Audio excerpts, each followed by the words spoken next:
You know, every single star you see up there in the night sky, it has a story. A whole life story, actually, with a beginning, a middle, and, well, a pretty spectacular end.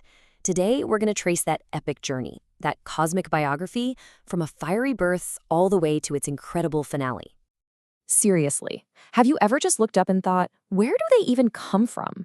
It's a question we've been asking for millennia, right? And the answer is this incredible drama of gravity, pressure, and just mind-bending power. And it all kicks off in the quiet, dark corners of space. Okay, so here's the thing. Whether you're talking about a tiny little red dwarf or a massive, brilliant supergiant, believe it or not, they all start out the exact same way. They have this shared humble beginning, and it all starts inside a gigantic, swirling cloud of dust and gas. Yeah, you can basically think of these clouds as stellar nurseries. They're just floating out there in the vastness of space, packed with all the raw ingredients you need to build stars. And I don't mean just one star, I mean whole generations of them.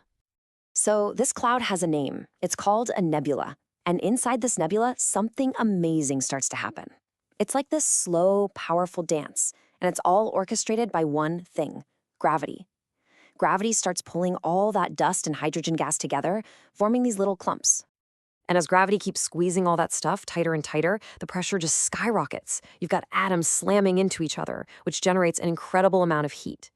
And the whole thing starts to spin faster and faster until you've got this glowing, superheated core right in the middle. Now, this glowing baby star is called a protostar. But here's the P. It's not technically a star yet. The real magic trick hasn't happened. For now, it's just getting bigger, gathering more and more material, getting hotter and hotter, and it's building up to this crucial tipping point.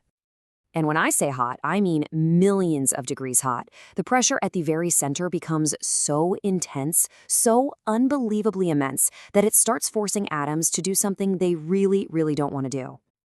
This is it. This is the moment. Nuclear fusion ignites. Right there in the core, hydrogen atoms are being slammed together with so much force that they fuse and become helium. And this reaction, it unleashes this colossal burst of energy and light, and right then, in that instant, a star is born. So, after that fiery birth, the star settles down. It enters the longest, most stable part of its life. This is what astronomers call the main sequence. It's basically the star's adulthood. And our very own sun, yep, it's smack dab in the middle of this phase right now, and has been for about 4.6 billion years. A star's entire adult life is really just a constant cosmic tug of war. You've got gravity on one side, trying with all its might to crush the star inward, and on the other side, you have all that energy from fusion pushing outward. And for billions and billions of years, these two forces are in a perfect, stable deadlock. So, just how stable is that balance? Well, our sun is expected to keep up this cosmic standoff, just happily burning its hydrogen fuel for another, get this, 4.5 billion years. That's some serious stability. But like any fuel tank, it eventually starts to run low. And this is where the story gets really interesting.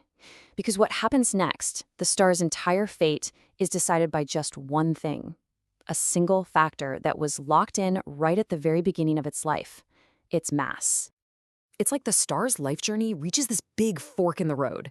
Stars that are about the size of our sun, they'll head down one path, a quieter, more gentle route. But the stars that are way, way more massive, they take the other path, and they go out with an absolute bang. Okay, so let's follow that first path. What happens to stars like our sun? Well, eventually, that hydrogen fuel in the core finally runs out. And when it does, that beautiful, delicate balance between gravity and fusion, it's shattered. Gravity starts to win the tug of war, and it crushes the core. But what's weird is this actually superheats the outer layers, causing the whole star to swell up, just massively, into what we call a red giant. After that phase is over, those outer layers just kind of drift away into space. And what's left behind is the core, which collapses into a white dwarf. And this thing is so dense, a single teaspoon of it would weigh as much as a truck. At this point, there's no more fuel for fusion. Its story is pretty much over. The white dwarf is basically a cosmic ember, just sitting there, slowly cooling and fading into blackness over billions and billions of years. A very quiet, peaceful end to a very long life. But what about the other path? What about those really massive stars? Well, their ending is anything but quiet. Because they have so much more mass, their collapse under gravity is way, way more violent and unbelievably powerful.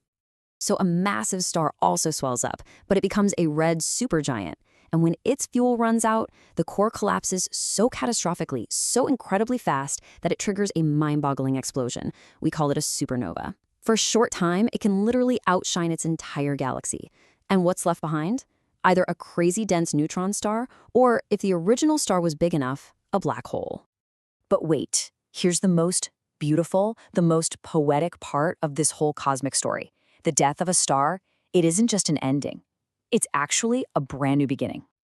You see, that supernova isn't just destructive, it's a creative force. That explosion blasts all the good stuff, the raw ingredients for life, carbon, oxygen, iron, you name it. All the heavier elements that were forged deep inside the star's core, it blasts them all across the galaxy. This stardust then goes on to enrich new nebulas, providing the raw material for the next generation of stars and, crucially, planets. So just think about this for a second.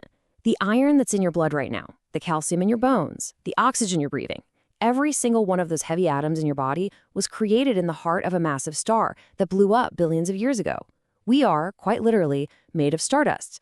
So the story of the stars, it's not just some story out there, it's our story too.